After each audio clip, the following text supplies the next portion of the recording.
Sir दर्द होता है, टेढ़ापन आ चुका है चलने फिरने में। नशा सर गांजा वांजा पीता था, ड्रिंक व्रिंक भी कर लेता था। वजन बढ़ाने के लिए इंजेक्शन लिया था। सलमान, क्या दिक्कत है आपको? सर मुझे एवियन हुआ था आज से 3 साल पहले। तो मुझे उसके बारे में पता नहीं लगा था। तो MRI कराया था मैंने, तब मुझे पता चला था। तब तक तकलीफ क्या महसूस कर रहे हो आप? क्या तकलीफ होती है आपको? सर दर्द होता है, टेढ़ापन आ चुका है चलने फिरने में। चलता हूँ तो कोई थोड़ा 20-25 कदम चलता हूँ, फिर उसके आगे कदम रखने कोई फिर हिम्मत ही नहीं पड़ती, दर्द होता है। तेज चल पाते हो? नहीं चल पाता। अगर दौड़ने को कहो दौड़ पाओगे? दौड़ना तो सर एकदम से भूल ही चुका हूँ, नहीं दौड़ सकता। नहीं दौड़ पाते हो। सलमान, ये दिक्कत कैसे शुरू हुई थी? सर स्टेरॉइड लिया था और कुछ नशे भी गिरे थे सर। स्टेरॉइड लिया था और नशे किए थे। स्टेरॉइड क्या लिया था? वजन बढ़ाने के लिए इंजेक्शन लिए थे। कितने ड्यूरेशन के लिए लिए थे? कितने टाइम के लिए लिए हैं?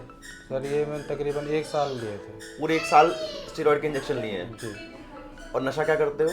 नशा सर गांजा वांजा पीता था, ड्रिंक व्रिंक भी कर लेता था। ड्रिंक करते हो। ये 2 इम्पोर्टेंट कारण होते हैं एवीएन के, एक स्टेरॉइड इंटेक और एल्कोहल इंटेक, और सलमान में ये दोनों प्रेजेंट हैं। तो ठीक है, दोनों कूलों में दिक्कत है। जी सर। आलती पालती मारने में आलती पालती मार लेते हो? नहीं मार पाता। उकड़ू बैठ लेते हो? नहीं बैठा जा रहा। ठीक है, तो इनका जो हमने देखा है एक्सरे और MRI के अंदर, एवीएन है grade 4 with secondary osteoarthritis of hip, bilateral osteoarthritis है। आज हमने राइट साइड का hip replacement, total hip replacement plan किया है। सर क्या मैं हिप रिप्लेसमेंट के बाद दौड़ सकता हूँ सर? देखो, रिप्लेसमेंट दर्द तो खत्म हो जाएगा। दौड़ने को दौड़ भी सकते हो, तेज भी चल सकते हो, लेकिन सलाह यही रहती है कि दौड़ो नहीं, क्योंकि ये आर्टिफिशियल हिप है। ठीक है, ये मेटल का है, तो जितनी जल्दी इसको ज़्यादा यूज़ करोगे उतनी जल्दी ये लूज हो जाता है। जैसे टायर है, अगर सब स्मूथ रोड पर चलाओगे तो लंबा चलेगा, अगर टूटे फूटे रोड पर चलाओगे तो जल्दी घिस जाएगा। इसी हिसाब से जितना प्रिकॉशन के साथ को यूज़ करो, यूज़ कर सकते हो। अपना नॉर्मल जॉब कर सकते हो, जितना मन चाहे चल सकते हो, दर्द नहीं होगा आपको। अगर चाहो तो तेज़ भी चल सकते हो और दौड़ भी सकते हो, लेकिन जितना रिस्ट्रिक्ट कर सको इन चीज़ों को तो रिस्ट्रिक्ट करो। ठीक है, उसके कूल्हे की है लाइफ होती है, वो कूल्हे की लाइफ कम हो जाती है अगर इसको ज़्यादा रफ यूज़ किया जाए तो। ठीक है, और कोई सवाल?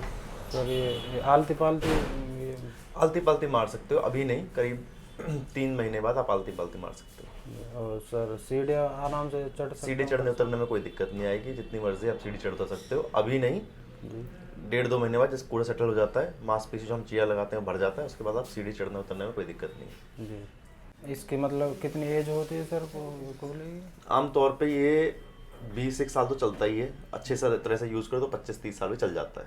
अच्छा सर। सही से यूज़ करने पे है ये। अगर रफ यूज़ करोगे तो 15 साल भी नहीं चले। दौड़ना भागना शुरू कर दोगे, दर्द तो खत्म हो जाएगा। जी। तो अगर वो कर दिया तो फिर कम साल चलता है। अगर ढंग से यूज़ करोगे, ज़्यादा भारी जो प्रोफेशन है आपका, जॉब है, ज़्यादा भारी काम का नहीं होगा, तो ये 15, 20, 25, 30 साल तक आराम से चल जाता है। सर ये मेरे घुटनों में दर्द हो गए सर, और यहाँ तक मतलब ये हड्डी है ना सर, यहाँ तक भी दर्द सर आता है। यहाँ भी देख एकदम लचीलापन सा आ चुका है। लचीलापन देखो क्या है कि जब ये कूल्हे खराब है तो वो प्रेशर, अनइवन प्रेशर घुटने में पड़ता है और नीचे एडी पे पड़ता है, एंकल पे पड़ता है। जब कूल्हे का दर्द सही होगा उसके बाद ऑटोमेटिकली घुटने के दर्द में और एंकल के दर्द में रिलीफ आ जाएगा, उसकी परेशानी लेने की ज़रूरत नहीं है। जब इवन वजन पड़ने लग जाएगा आपके कूल्हे पे तो ये नी और एंकल दोनों ऑफलोड हो जाते हैं, तो दोनों में रिलीफ आएगा। सर ये एक सर लास्ट सवाल, और ये उकड़ू मतलब हमारे जो हिंदुस्तानी टॉयलेट उसका इस्तेमाल कर सकते हैं ऑपरेशन में? कर सकते हो, अभी शुरुआत में तो नहीं करना है। 1.5 महीने लगा लो, 3 महीने लगा लो, नहीं करना है। उसके बाद जैसी मांसपेशियाँ बढ़ती हैं, जी। मतलब इंडियन टॉयलेट यूज़ कर सकते हो, शुरुआत में नहीं करना है। जैसी मांसपेशियाँ हम चेयर लगाते हैं वो बढ़ती हैं, उसके बाद कर सकते हो। ना करो तो अच्छा है, क्योंकि इंग्लिश टॉयलेट यूज़ करने में वैसे कोई दिक्कत तो है नहीं। जो इंडियन ही यूज़ करना है। अगर इंग्लिश यूज़ करोगे तो कूल्हा और लंबा चलेगा। सारा यूज़ करने के ऊपर है कूल्हे की। वैसे यूज़ करने में कोई परहेज नहीं है, पर अगर ना यूज़ करो तो ज़्यादा अच्छा है, ठीक, ज़्यादा लंबा चलेगा। क्योंकि उकड़ू बैठने में कूल्हे पे ज़्यादा प्रेशर पड़ता है। नॉर्मल हिप झेलता है, लेकिन जो ये आर्टिफिशियल जो हिप होता है वो जल्दी घिस जाता है थोड़ा। ना यूज़ करो तो अच्छा है, लेकिन यूज़ करो तो भी कोई दिक्कत नहीं। ठीक। ठीक है।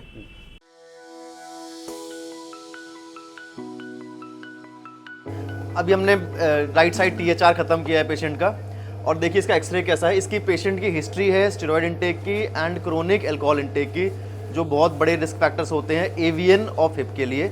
एक्सरे देखिए, दोनों साइड, राइट साइड भी और लेफ्ट साइड भी, दोनों कूले गले हुए हैं। जैसे नॉर्मल एक कूला होता है, इंक्रीज्ड डेंसिटी इस साइड भी दिख रही है, इस साइड भी दिख रही है। जो हेड बिल्कुल गोल होना चाहिए, स्मूथ, वो इरेगुलर हो सका है, बिल्कुल इरेगुलर है ये। और इसने एस्टर्न को भी खा गया है, तो एस्टर्न भी खराब हो गया है, तो इसको आर्थराइटिस ऑफ हिप बोलते हैं। लेफ्ट साइड भी है, left side even more serious है, जिसके अंदर थोड़ा सा हेड सुपीरियरली माइग्रेट करने लगा है, ऊपर की तरफ जाने लगा है। तो इस स्टेज पे, स्टेज 4 ऑफ एवियन पे कोई और सोल्यूशन नहीं होता है except for total hip replacement. अगर पेशेंट्स जल्दी आते हैं हमारे पास एटलीस्ट 1, 2 या 3rd स्टेज के भी, उसको हम कंजर्वेटिवली मेडिसिन से और छोटे मोटे प्रोसीजर से मैनेज करने की कोशिश करते हैं और ओरिजिनल हिप रिटेन करने की कोशिश करते हैं। लेकिन ऐसे सिचुएशंस के अंदर हिप रिप्लेसमेंट ही एक ऑप्शन है। लेकिन हाँ, बहुत सक्सेसफुल सर्जरी है टोटल हिप रिप्लेसमेंट, उसके बाद पेशेंट अपने normal day to day activities, normal life को जी सकता है।